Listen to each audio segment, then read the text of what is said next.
Bienvenue dans la chronique politique avec Agapit Napoléon Maforican. Bonjour. Bonjour Lali, bonjour Latifou. Bonjour. Et bonjour à tous nos téléspectateurs. Le titre de votre chronique ce matin, si j'étais le président de la République, si vous l'étiez, qu'auriez-vous fait? Oui, en effet, je ne le suis pas, que nos téléspectateurs se calment. Oui. Et je n'ai aucune envie donc d'usurper cette haute fonction qui est bien assumée à mon avis par celui qui en a la charge aujourd'hui. Cela dit, un certain nombre de situations depuis quelques semaines m'amènent, et surtout les développements depuis quelques jours, m'amènent à me dire que nous sommes arrivés à un niveau où, si j'étais le président de la République, j'allais prendre de très graves décisions.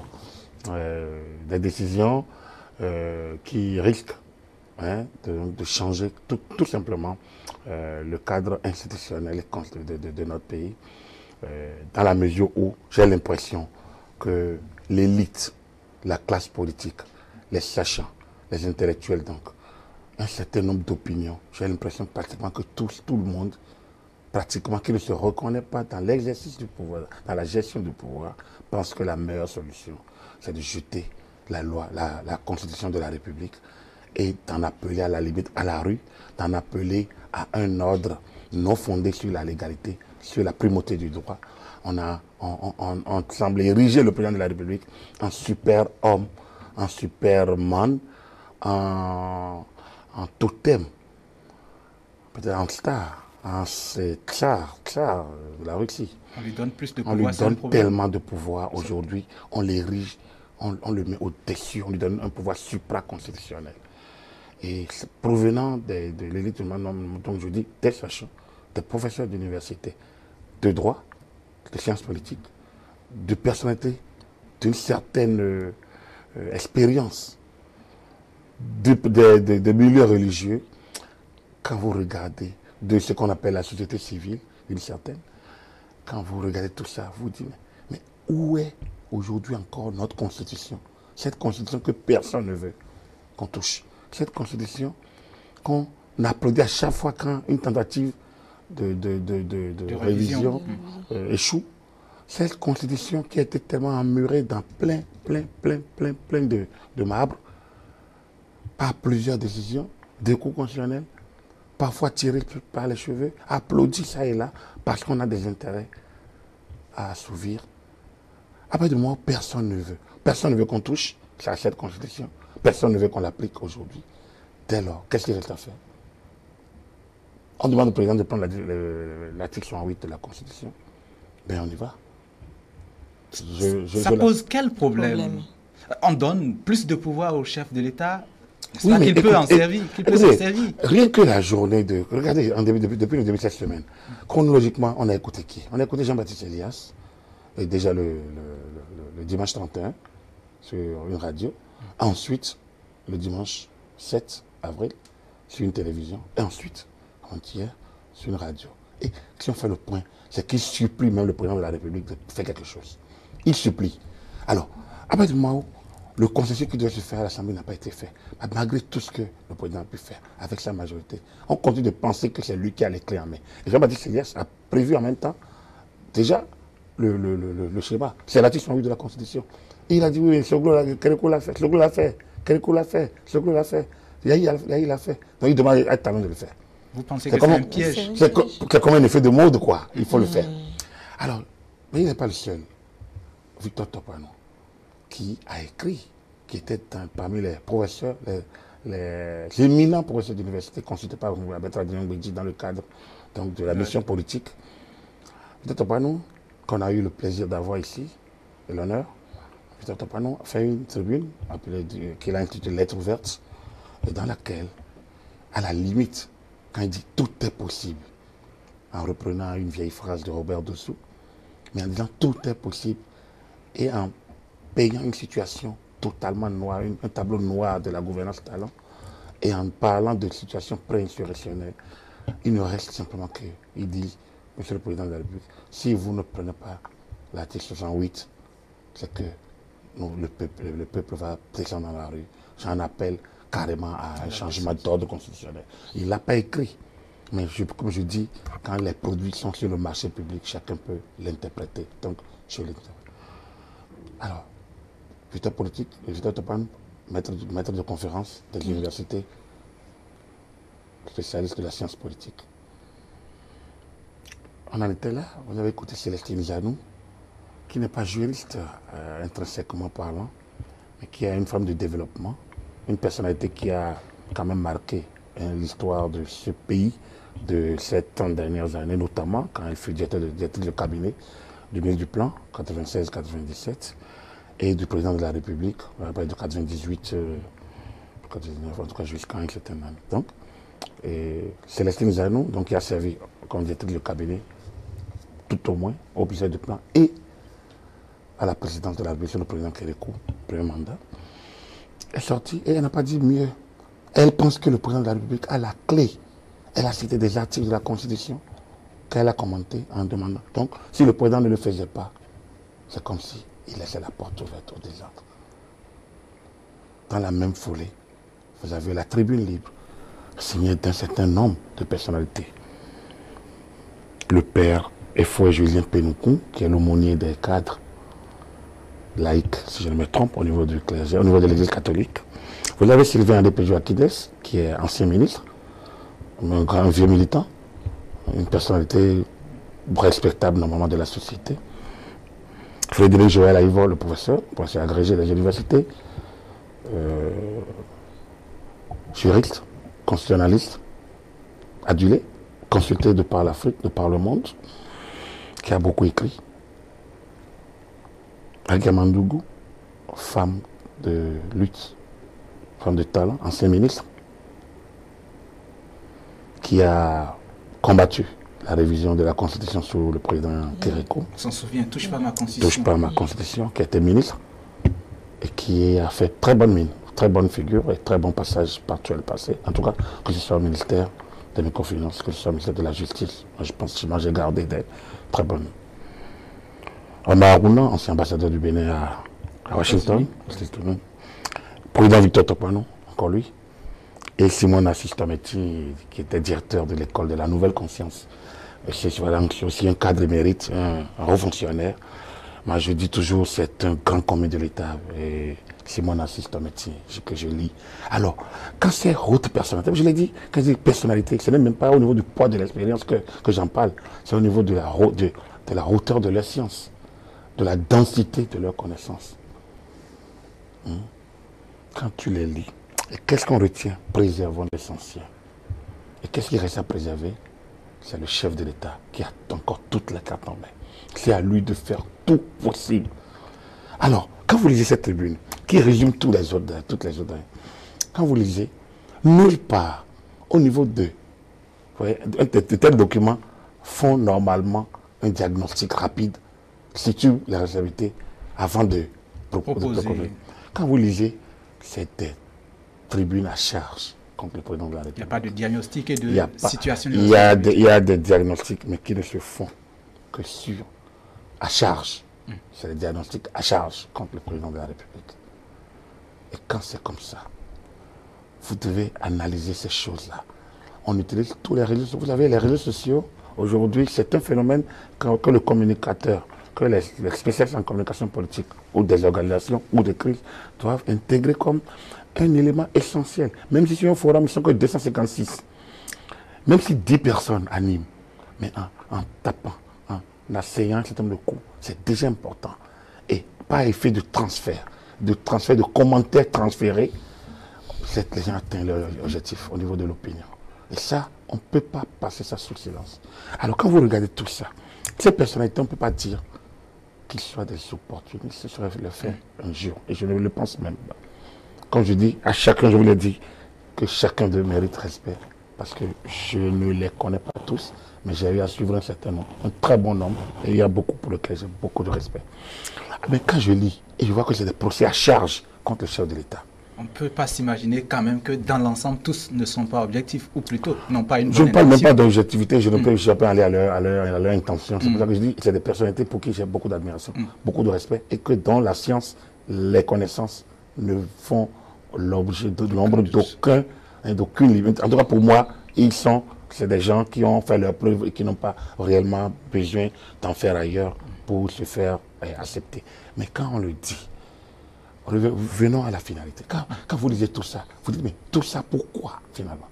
Si tout ça, on n'a pas eu à un seul instant trouvé que l'opposition béninoise a eu une quelconque responsabilité dans la société, c'est grave.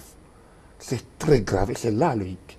Même pas une phrase pour dire que notre opposition a dressé le nid à l'absence de consensus. Et vous voyez, quand je lis Topanou, ici, là-bas, là, et l'écouter, il y a quand même une variation, par exemple. Du coup, je me dis, on rentre dans une ambiance de cacophonie générale, que même le chef d'État va parler ce soir.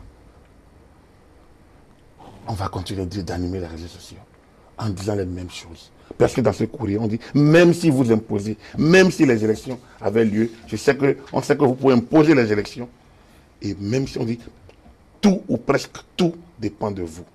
C'est parce que vous le voudrez que ce scrutin aura lieu. Même s'il est contesté, décrié, et peut-être que Dieu nous en préserve, émaillé de violence. Si vous avez ainsi la force et les moyens d'imposer l'élection du 28 avril, vous savez aussi que ce peuple, celui de Bianzin, de Kaba et de Bioguera, a la puissance et la légitimité pour tout arrêter quand il le voudra et quand il en aura marre. À ce niveau, à ce moment-là, le peuple souverain, seul maître de ce pays, et propriétaire de toutes les institutions et des deniers publics, n'avertira personne, ni la Sénat, ni les deux listes, si à Moise, encore moins vous-même. C'est des menaces. Est-ce qu'il y a des éléments qu'ils ont cités qui indiquent que le chef de l'État impose et non que c'est les lois qui sont appliquées? Vous l'avez vu un recours pour cette lecture. Est-ce que vous l'avez vu Alors, donc, voilà des intellectuels, des personnalités de nous qui font une négation totale du droit, qui se laissent aller à leurs humeurs et qui sur le président de la République, élu, avec un mandat en cours régulier. Pour cette université, il y en a dedans avec qui j'ai beaucoup de respect. Mais vous voyez, nulle part il y a du respect présidentiel. On dit le peuple. Et ils savent, pour les pratiquer, que ce peuple n'existe nulle part qu'à travers les élus. La rue n'est pas le peuple. La rue est une partie du peuple. La rue n'est pas le peuple. C'est une partie du peuple. C'est dans les régimes dictatoriaux de pouvoir unique, de parti unique, ou de parti unique de fait, qu'on n'a pas ici, qu'on peut parler ou que la rue prend le pouvoir et on se tait. La rue n'est pas le peuple. Parce qu'à partir du moment où une personne reste chez elle, à partir du moment où il y a des gens qui vont à autre chose, on ne peut pas parler du peuple. Notre constitution, l'article 4 de notre constitution est suffisamment clair pour qu'on ne puisse continuer à écrire. Et quand vous les lisez, vous êtes ahurés. Mais c'est des menaces, carrément. Donc, ce n'est même pas un appel à la paix. On menace et on dit préservons l'essentiel. Avec un peu de chantage. Oui, mais des menaces, là, donc chantage, c'est une forme de menace. Donc, du coup, nulle part un diagnostic, nulle part une responsabilisation de l'opposition. Nulle part. Donc, voilà une Assemblée nationale régulièrement en place. Des députés qui ont voté régulièrement des lois. Loi votée au-delà même de la majorité parlementaire. Mais aujourd'hui, on fait fi de tout ça en disant, le président, vous êtes ici, si vous, de toute la façon, le peuple est abstrait. Il n'est concret qu'à travers les élections. La rue n'est pas le peuple. Je mets au défi quiconque, quelle théorie, la rue, en tout cas, notre constitution, de par notre constitution, la rue n'est pas le peuple. Le peuple, c'est au-delà, c'est au niveau des élections. Faisons les débats, posons les postulats, et que chacun se regarde et assume. Alors, ce document, à ce niveau de personnalité, c'est un coup d'État, c'est un appel, c'est un coup d'État carrément, c'est un appel à mettre fin à l'ordre de la Constitution du 11 décembre. Alors, j'ai écouté le président Kérékou en 90 à la conférence nationale. Nous ne pouvons pas opposer au peuple son armée. C'est ce qu'il a dit. C'est des phrases très graves. Je pense que le président Talon va prendre la parole. Peut-être que je l'ai déjà interviewé, peut-être que je l'ai déjà fait. Si moi j'étais président de la République, je prends les ordonnances, je prends effectivement les ordonnances. Comme que tous me demandent d'aller à l'article 108, je vais y aller. Mais avec toutes les conséquences, pas sans avoir fait un bon discours. Je fais tout ce point-là. Quelles sont ces conséquences-là? Les conséquences, vous savez, la gravité de l'article 108 des mesures exceptionnelles du président de la République, c'est que ces mesures relèvent de ses attributions purement régaliennes. Le contenu n'est pas du tout soumis au contrôle de constitutionnalité. Ça veut dire quoi? Si le chef d'État estime que les institutions de la République, sont en danger, l'intégrité territoriale, l'ordre public, tout ça. En fait, l'article 68 a posé deux conditions cumulatives. Mais en réalité, après tout, c'est le président de la République qui apprécie. C'est lui seul qui apprécie et qui prend la décision. Soumis simplement à la condition de consulter le président de l'Assemblée nationale et le président de la Cour constitutionnelle. Juste une consultation. Juste une consultation. Leur avis consultatif. Il doit recueillir leur avis consultatif. Okay. Il faut que preuve qu'ils ont été consultés soit faite. Et il prend.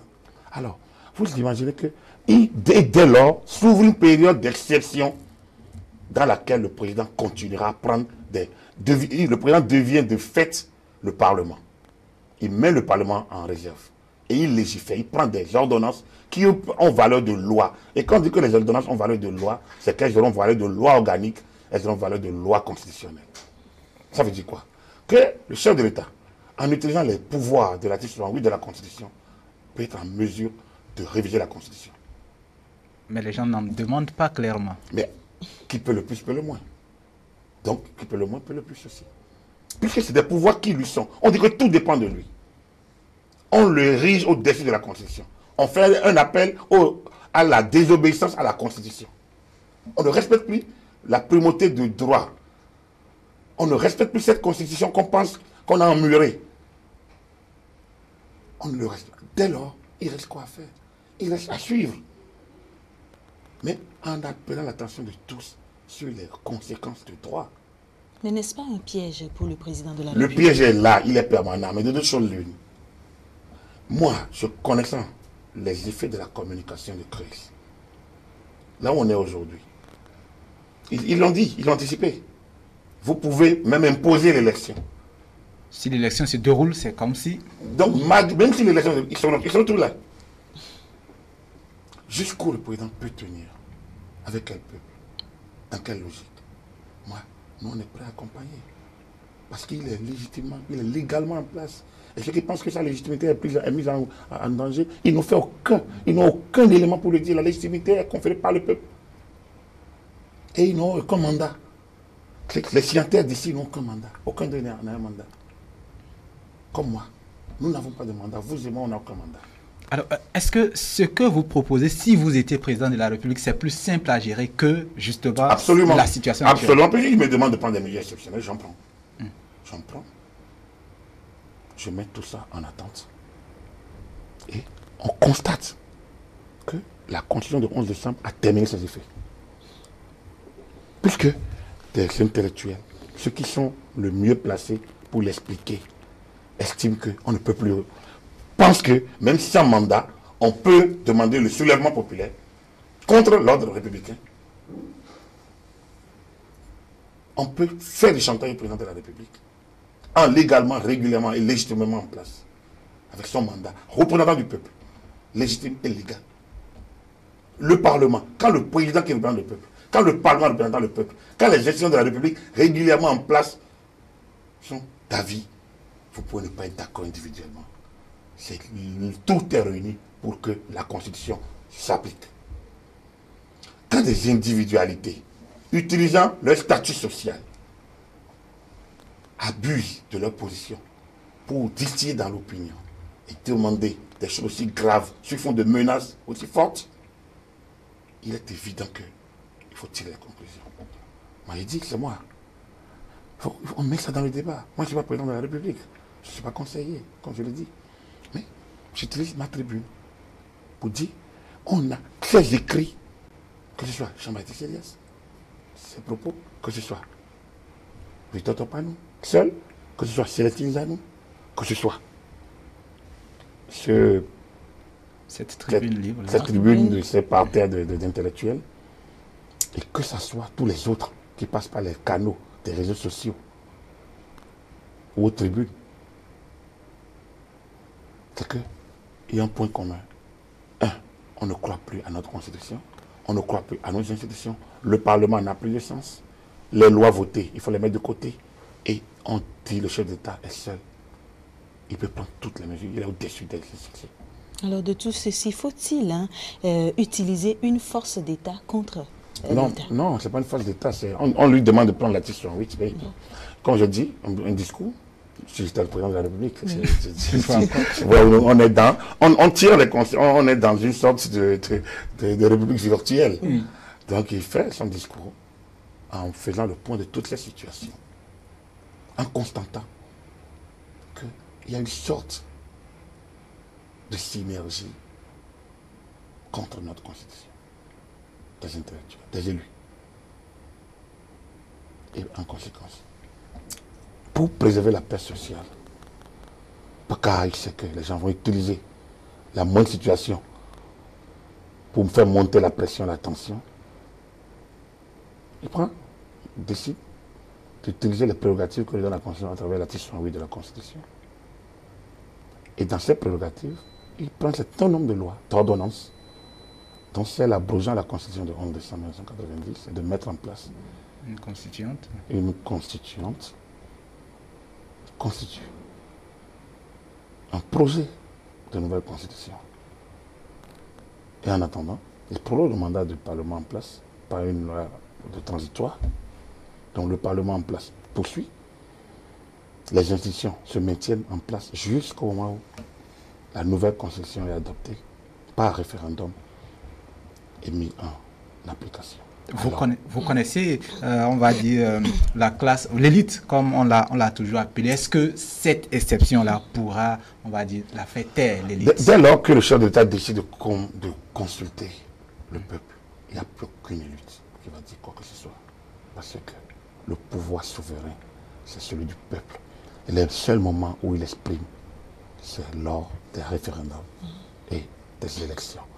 Donc, le président de la République soumet au référendum une nouvelle constitution.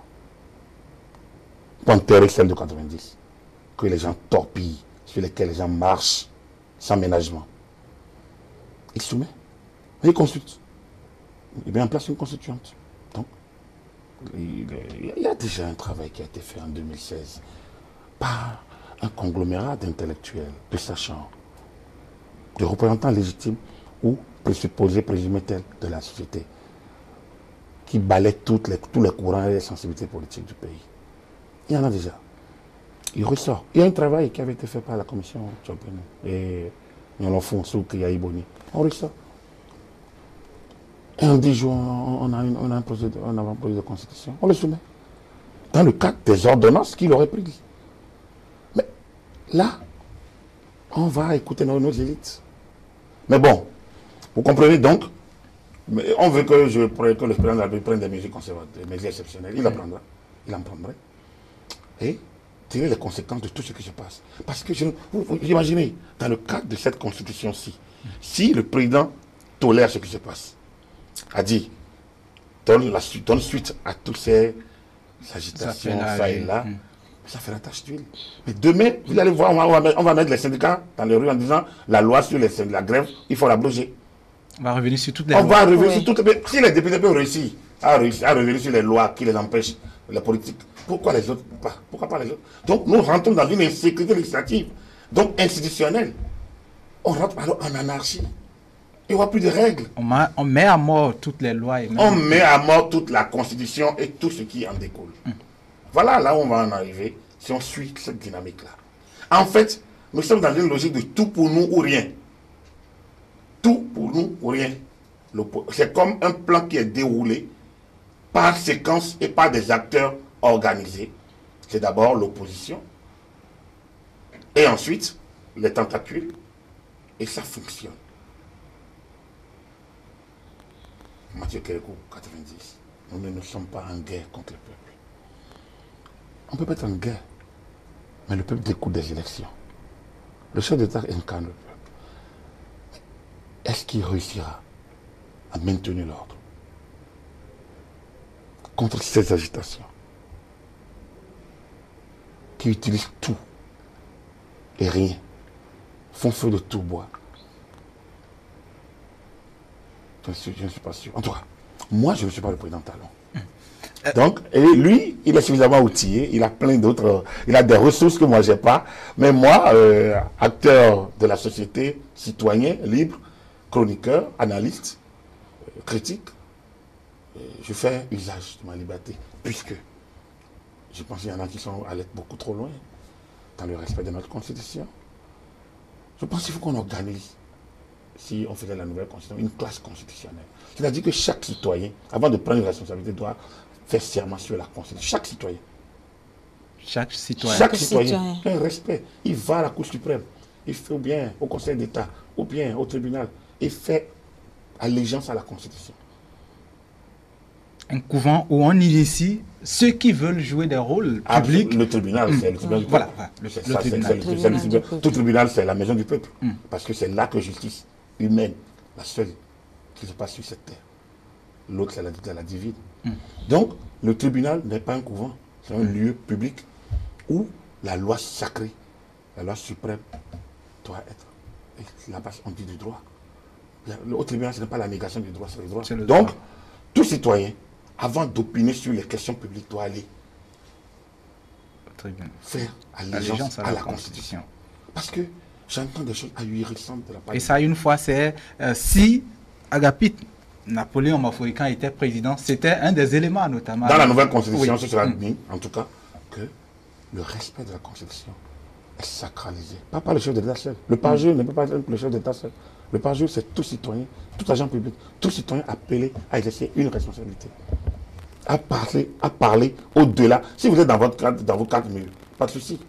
Entre autres, il faut ramener le service militaire, un certain nombre de contraintes où le citoyen doit être mis devant les règles de la discipline. Je pense que tout ça manque aujourd'hui. La rigueur, la discipline. On légalise l'anarchie. On fait la promotion de l'anarchie, du désordre sociétal. Et ceux qui le font, c'est ceux qui sont appelés à maintenir l'ordre. Est-ce que ce n'est pas fort ce matin? Mais écoutez, l'extrait que je vous ai lu n'était pas fort. Mais à partir du moment où on torpille, là, on chiffonne la Constitution, on piétine la Constitution, et les institutions qui en sont ici, c'est qu'on piétine l'autre, on piétine toute l'organisation de la société. C'est ça qui nous fait marcher en paix, aller en paix. Le poète Patrice Talon est dans ce pays depuis longtemps. Mais ce n'est pas le pied des élections. Il est devenu président de la République. Il a pris notre... C'est le président de la République qu'on respecte, ce n'est pas Patrice Talon. Comme on a eu à respecter Yahibouli pendant 10 ans. Alors, si cet équilibre disparaît, il reste quoi?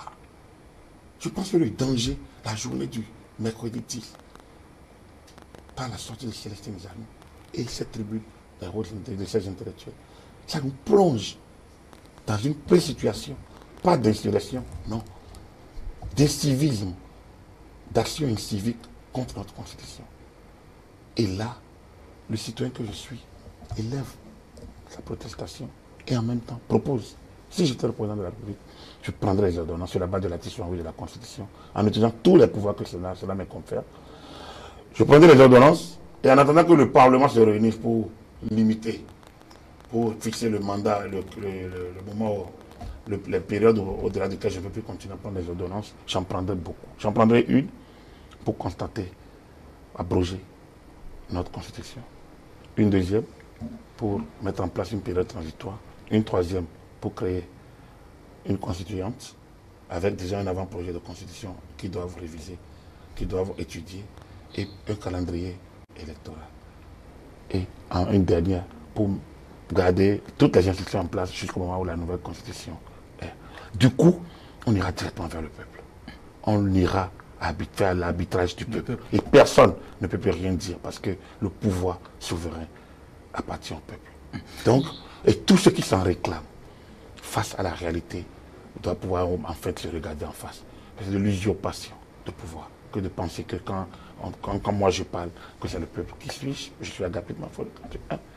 Mon ADN est unique parmi les 10, 11, 12 millions de Bénin. Pourquoi je pense que je parle? Je n'ai jamais reçu ce mandat. Je n'ai jamais reçu ce mandat. Mais pourquoi? C'est pas parce qu'on est 50 qu'on aura un mandat. Le mandat est conféré par les élections. Et ces élections ont lieu en 2015 et en 2016. En 2014 pour les élections locales, si je ne me trompe. C'est ça? Oui. En 2015 oui. pour les législatives et en 2016 pour les élections. Donc, alors, ces mandats, voilà les différents mandats qui existent. Et les conséquences de ces mandats, c'est les actes législatifs et réglementaires. En dehors de ça, on rentre dans des périodes d'exception. On peut être sans signer une tribune. Ça ne confère pas le peuple. Le peuple, ce n'est pas une fraction de la société. Le peuple, c'est celui qui s'exprime par les élections. Donc, quand on dit que le peuple souverain va reprendre son pouvoir, c'est faux. Le peuple souverain, c'est quand on le remet en jeu. Puis tant qu'on est dans l'ordre constitutionnel, quel est ce qui n'est pas ordre constitutionnel? On nous parle d'opposition. Il n'y a aucune loi, que ce soit la loi, pendant le choix des partis politiques, que ce soit le code électoral. Nulle part on a dit l'opposition, que l'élection doit opposer l'opposition et la majorité. Ça n'existe pas. C'est la géométrie variable. Qui vous dit aujourd'hui que les FCBE ne rallieront pas Patrice Talon demain? Qui vous dit que Adjavon, l'USL, ne sera pas demain? On a vu tout dans ce pays en 25 ans, 30 ans. On a vu tout, ceux qui sont contraires. On a vu des parlements hostiles au président qui sont devenus du jour au lendemain des parlements acquis au président. Alors, c'est où l'opposition? C'est l'impression qu'on cherche la petite bête pour régler, pour changer des comptes relatifs à l'élection présidentielle, à des promesses, à des attentes déçues, à un certain nombre de postures qu'on n'a pas pu avoir, de prébendes qu'on n'a pas pu avoir. On profite des situations et chacun règle ses comptes. C'est dommage pour la République, mais on peut espérer. Espérons, moi je ne suis pas président de la République, j'ai dit ce que je ferais si je l'étais, mais je suis conscient que je ne le suis pas. Mais le débat est ouvert, le président de la République a beaucoup d'informations, il a beaucoup de conseillers, il est outillé, il a son expérience de vie, il a son expérience institutionnelle. Je pense qu'il saura et que Dieu, le Père Tout-Puissant, nous tous, le Bénin est un pays de croyants. Donc quel que soit le Dieu que chacun vénère, notre constitution, le président prête serment et il évoque devant Dieu les membres de nos ancêtres. Que Dieu et les membres de nos ancêtres inspirent notre président pour qu'il prenne des décisions éclairées qui mettent à mal tous ceux qui sont en complot contre la République, tous ceux qui sont en complot contre la Constitution. Si tant est que la cause de l'opposition est juste, qu'il soit éclairé en conséquence. Et si tant est que la cause de la majorité, en tout cas de ceux qui se réclament de la majorité est juste, qu'il soit éclairé. En tout cas, qu'il soit éclairé et qu'il soit illuminé pour qu'on en arrive à des situations de désespoir et d'anarchie. Le brunat. Plaise le ciel, advait dit Monseigneur de Souza. Et je finirai cette partie sur ça. Monseigneur de Souza, plaise le ciel qu'aucun bain de sang ne nous éclabousse et ne nous emporte dans ces flots. A dit Monseigneur de Souza. Je pense qu'il y en a qui le répètent mécaniquement. Il faut qu'il l'intègre, qu'il l'analyse, qu'il entre dans leur chambre, qu'il regarde leur miroir et qu'il se regarde en disant qu'est-ce que je laisserai quand je partirai. Est-ce qu'en un mois, quand j'écris 3 choses différentes, je suis digne d'être moi? Moi, je voudrais que notre président, au terme de son mandat, en tout cas, quand il aura fini cette œuvre, se dise j'ai fait le bon combat et j'ai été inspiré par le Tout-Puissant, Dieu et les membres de nos ancêtres. Qu'il en soit ainsi, en tout cas. Vous êtes trop solennel ce matin. Est-ce qu'il y a des signes qui indiquent que le président peut être, on va dire, dérangé par les bruits de l'élite si on sait que ce n'est pas le début, ce n'est pas le j'ai terminé, comme je vous l'ai dit, terminé. Non, je vous ai dit que moi je suis un analyste, je ne suis pas... Mais je tire la conséquence que une flopée d'intellectuels remet en cause l'ordre établi, le socle sur lequel nous sommes assis. Après, du moment où on demande au président de la République de se mettre au-dessus des lois de la République, au-dessus des institutions de la République, c'est que nous passons dans un autre cadre. Il faut qu'on se... Je l'ai dit, j'ai pas envie encore de radoter, de rabâcher les oreilles des téléspectateurs. Et donc, oui, je suis solennel parce que c'est grave ce qui se passe. C'est très grave quand on demande. Comme le président va prendre la parole, je sais ce qui va se passer ce soir pratiquement. Vous allez expliquer. On va dire non, vous êtes payé pour l'expliquer. Vous êtes payé pour dire. Et non, voilà, vous êtes des clébés. Et donc, quand vous n'êtes pas d'accord avec une certaine opinion, vous êtes payé. Vous êtes des apatrides. Et on distille ça. Et pas, comme je l'ai dit, la portée des réseaux sociaux. Hier, on parlait de médias participatifs, et après le développement, justement. La portée de ces médias participatifs, telle que si vous n'intégrez pas cela, la communication, ce n'est pas quand tout le monde parle. On communique quand le message passe et on a le retour. Ce qui se passe aujourd'hui, c'est que quand une poignée de personnes en l'encontre des lois de la République, lorsque la force publique s'exprime légitimement et légalement, on va dire qu'on massacre le peuple. Les images sont envoyées. C'est-à-dire qu'on a tout est en place pour montrer. Et c'est dit dans ce texte. On a dit, vous avez les forces et les moyens d'imposer l'élection. Vous savez aussi que ce peuple, celui de Bianzin, a la puissance et la lecture de l'arrêter quand il le voudra et quand il en aura marre. Vous voyez? Donc, et en ce moment-là, le peuple souverain seulement de ce pays, propriétaire de toutes les institutions, de tous les deniers publics, n'avertira personne, ni la Sénat, ni les deux listes siamoises. Alors, deux listes siamoises, c'est une injure à la République. Encore moins vous-même. Donc, ce paragraphe de ce document est suffisamment grave quand c'est écrit comme ça. Alors, donc, comme je dis, je ne suis pas président de la République, donc voilà, c'est que des réflexions d'un citoyen. À partir du moment que ces réflexions sont faites, on laisse. Il y a plusieurs d'autres citoyens qui ont d'autres réflexions. Et il y a le premier de tous les citoyens, aujourd'hui encore, sur la base de notre Constitution, le président de la République, qui est en place et qui aura le dernier mot, en tout cas, qui parlera ce soir. Et au-delà, il nous proposera ce qu'il souhaitera. Et après ce moment, on verra bien. Oui. Et chacun fera son point à son niveau. Effectivement, voilà. Parlant du président de la République, Patrice Talon va faire une projection sur le discours qu'il va présenter ce soir. Non, on ne peut pas. Non, moi je n'aime pas. Juste à voir. Parce que, non, je ne peux pas, parce que, comme je vous l'ai dit, je ne contribue pas à tous ces trucs-là. Donc je ne peux pas le dire. Je ne sais pas. Le président, comme je vous l'ai dit, il a des infos. Il est de son piédestal, de sa position. Il a un certain nombre de renseignements, il a un certain nombre d'informations qui lui remontent, il a un certain nombre de choses, d'écoute. Il a un niveau tellement loin du mien que me mettre à faire des conjectures n'avancera en rien. C'est pour ça, vous voyez, en disant si j'étais président de la République, je dirais que c'est comme moi, j'aurais souhaité, si j'étais à une position, comme si j'étais censé être consulté, si j'étais à cette place. Mais je ne le suis pas, je suis conscient, j'étais très lucide. Donc, dans ce plateau, je retourne à mes activités ordinaires d'un citoyen normal lambda, donc je n'ai pas de problème, mais je profite quand même pour opiner sur ces sorties, en mettant chacun devant ses responsabilités. Parce que, vous savez, beaucoup ont déjà oublié qu'en 2011, on a eu des crises graves.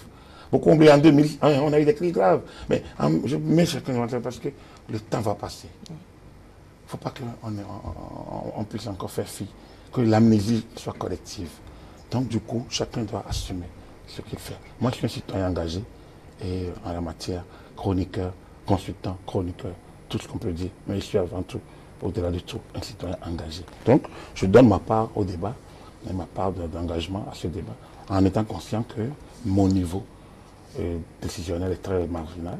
Et que donc, ce n'est qu'une élucubration, mais une éducation des citoyens engagés. Voilà. Donc, je partage et ça me permet de prendre les distances avec ces écrits qui ne sont pas fondés du tout sur le respect de notre Constitution, mais qui sont fondés sur la négation de la Constitution, le rejet de l'ordre institutionnel établi par notre Constitution. Voilà ce que je constate. Voilà, si Agapit Napoléon Mafourikan était président, voilà ce que ça aurait donné. Merci pour votre contribution. On aurait quand même pu vous arracher encore quelques mots sur le social, mais ça fait déjà beaucoup de contributions pour ce matin. Si vous le voulez bien, même si c'est en 2 minutes, oui, il y a que malgré tout ce qui se fait, pour beaucoup et pour les réseaux sociaux, comme vous l'avez aussi toujours rappelé, les opinions dans les réseaux sociaux, c'est que rien au niveau du social ne se fait. Oui, bon, de toute façon, c'est peut-être mieux de filmer sur cette note. Donc, je reviens un peu à mon niveau, c'est pas peut-être celui de la République. Je reviens. C'est plus facile comme ça. Voilà, exactement. Non, écoutez, ouais, on revient aux 3 ans, hein. Oui, 3 ans. Avec les élections de spéciales gouvernance depuis lundi, pour faire la pédagogie sur les actions du gouvernement et expliquer un certain nombre de choses que certains tentent de voiler, de noircir et des choses. Parce que le président, c'est vrai, le président de la République, c'est vrai, pour faire du social, il faut déjà avoir les moyens. On ne peut pas vivre au-dessus des moyens. Et comme j'ai dit, j'étais dans l'entourage un peu de l'équipe de communication du président Yahi à un moment donné, très réduit. Et j'ai constaté quand même en 2011 qu'ayant donné beaucoup, durant son premier quinquennat, le président Yahi était bloqué. Nous, au moins, parlons des critères de convergence de l'UEMOA. Et or, ces critères de convergence impactaient les décisions de la Banque mondiale, notamment, sur l'accord au développement, un certain nombre d'accords qu'on devait avoir au niveau de la gestion de Bretton Woods. Et donc, le Bénin était sonné de revenir à un certain nombre Donc, tout au moins à un certain niveau des critères. Donc, Bougnaï a fait un rétropédalage par rapport à un certain nombre d'actions qu'il a tenté de lancer sur le quinquennat 2005 et 2006-2011. Le 10 ans, je reviens pour dire non. Un État, c'est pas. Même dans votre famille, dans le foyer, si vous dépensez plus que vous ne gagnez, vous allez faire quoi? Vous allez chercher la suite, ou soit en allant voler, en allant cambrioler, en allant faire des prêts, donc en vous endettant, ou en faisant quoi? Donc, vous ne pouvez pas dépenser que. Donc, le social est tributaire de la richesse. Et le gouvernement a utilisé ces premiers mois à mettre en place un certain nombre, à réajuster un certain nombre de pratiques. Du coup, on n'a pas vu venir, on n'a pas vu le volet social. Après avoir libéré les espaces, il y a eu des actions. Les gens ont été relogés d'une manière ou d'une autre. Le ministère du cadre de vie a rappelé un certain nombre de choses. Mais le social, c'est qu'aucun des projets sociaux sur le quinquennat, sur la décennie AI, n'a été remis en cause. Que ce soit au niveau de l'Arche, qui est la nouvelle appellation donc, du RAMU, par exemple, la césarienne, le microcrédit. Crédit, oui. L'accompagnement scolaire au niveau des femmes et autres. Les cantines scolaires. C'est quand même un gros projet. Quand on est à Cotonou, je l'ai dit, on ne perçoit pas l'asphaltage. Je veux dire, l'asphaltage, regardez, je vais vous faire rire parce qu'on ne le perçoit pas. Vous savez, les pavés, l'asphaltage, c'est parfois des voies bitumées. Mais j'ai quelqu'un qui me dit, mais vous ne pouvez pas imaginer comment nous on est contents parce que nous qui avons nos motos ou les véhicules venus d'ailleurs, mais le fait de rouler sur les pavés, c'est que nos pièces se détachent au jour le jour. C'est vrai qu'avec les motos à plastique... alors que sur la voie bitumée, c'est différent. L'asphaltage est un très grand volet du social. L'énergie. L'énergie. Dans un pays, aujourd'hui, aucun monde. Je me rappelle, il y a un sommet Connecting Africa qui a eu lieu au Rwanda il y a quelques années. Connecter l'Afrique, c'était par rapport à l'utilisation de l'Internet. Et vous savez, l'une des recommandations fortes de ce sommet, c'est l'énergie. Comment pouvez-vous utiliser Internet si vous n'avez pas l'énergie? L'énergie, c'est la source de tout. Après, l'énergie, nous l'avons aujourd'hui. Le délestage, aujourd'hui, maintenant, quand on coupe le courant, tout le monde est surpris. Avant, 30 secondes, avant c'était tellement dans nos habitudes. Tout ça, c'est déjà les 3 ans du président. Je peux continuer. Je peux continuer. Donc, c'est pour dire quoi? Non, je vais. je me suis dit, on va finir pas, il faut passer. Non, c'est pour dire, moi, je ne suis pas au gouvernement. Je me dis toujours, je l'observe parce que j'ai observé d'autres présidents. On ne peut pas dire que tout fonctionne sur le président Talon. Ce n'est qu'un homme. Il n'est entouré que d'hommes. Et l'homme est imperfectible par rapport à la chose. Donc, on ne peut pas. Tout est perfectible autour de lui. Mais on ne peut pas non plus ne pas reconnaître ce qui est fait. Ça se voit, ça se sent, ça se vit.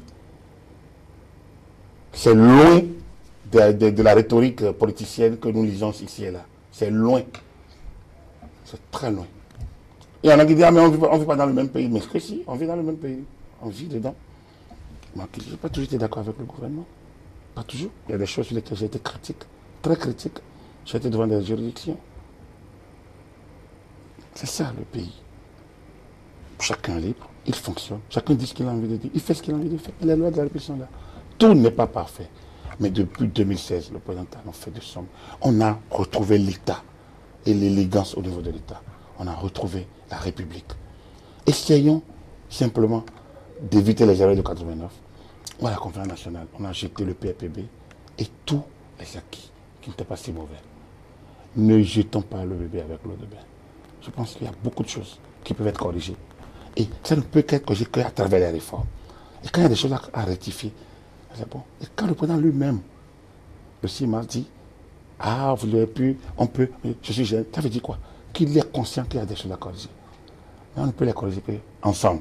Si c'est l'un qui l'impose, et surtout qui n'est pas majoritaire pour transformer la force en droit, il ne peut jamais avoir l'obéissance comme devoir. Donc, vous comprenez que en listant les chantiers sociaux du gouvernement, on ne peut pas dire que tout soit parfait. Non, tout est perfectible, tout est encore à parfaire. Mais beaucoup de choses ont été faites, beaucoup qui méritent qu'on s'y arrête, qu'on salue et qu'on demande que le président va. On peut avancer que dans une stabilité, que dans une discipline, que dans un équilibre institutionnel. C'est pour ça que les deux sont liés. Les chantiers sociaux ne peuvent continuer que si il y a une stabilité institutionnelle.